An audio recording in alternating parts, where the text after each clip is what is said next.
Hi, this is Father Carr. We're just finished watching the Pope and the President of the United States address the largest gathering ever there on the South Lawn, and largest gathering of dignitaries. And there we saw, some of the major forces in our country. We saw Vice President Cheney. We saw Speaker of the House Pelosi, who, by the way, kissed the Pope's ring. She is a Catholic. We saw Senator Kennedy. We saw others. And as we watched this, we heard some powerful words coming from both the President of the United States and the Pope. The President reminded the Pope that the United States is living out, although he didn't use these terms, the corporal works of mercy. The corporal works of mercy are to feed the poor and care for the sick. Two sentences that the President specifically used, that the United States does, and tries to spread the message of liberty.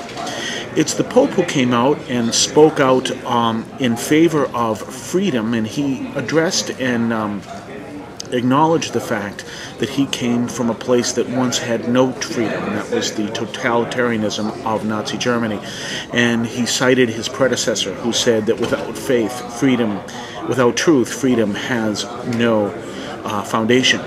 And there he addressed the mission of the church, and saying specifically what he said, he defined the mission of the church here simply as the church, for her part, wishes to contribute to building a world ever more worthy of the human person and created in the image and likeness of God. And so that, I think, may define the mission of his pontificate in the mission here in the United States. And so it seems to be a call for all of us as Catholics to fulfill that mission and seek to live the corporal and spiritual mercy, works of mercy, in such a way that we extend the concept of freedom as one that brings people within the dignity of the a creation of the image of God. Kind of interesting light of that is that the Pope, after being in Washington, will go to New York. And New York, of course, was the home of Dorothy Day and the Catholic worker movement. And it was Dorothy Day who said it was the call of Catholics to live the corporal and spiritual works of mercy.